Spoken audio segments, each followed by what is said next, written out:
Welcome to the Banker Lamp. Please enjoy the video. You'll start by confirming essentials so updates go smoothly. Sign into your Microsoft account and make sure your laptop is on a stable Wi-Fi or Ethernet connection. This prevents interrupted downloads. Once done, open Settings and check Windows Update. Installing pending system patches can resolve store issues and enable newer store features. Now, launch Microsoft Store from the Start menu. If you don't see it, search Microsoft Store and pin it for quick access. You'll now update the store and its apps.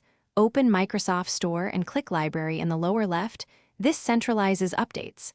Then select Get Updates. The store will check Microsoft servers and queue available updates. Make sure downloads aren't blocked by a metered connection. Allow large downloads if prompted.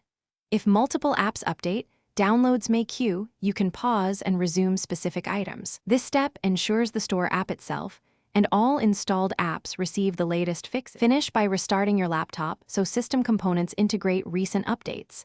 This clears temporary caches and completes installations.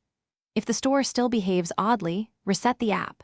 Go to Settings, Apps, Microsoft Store Advanced Options, Reset. This preserves your account but clears app data.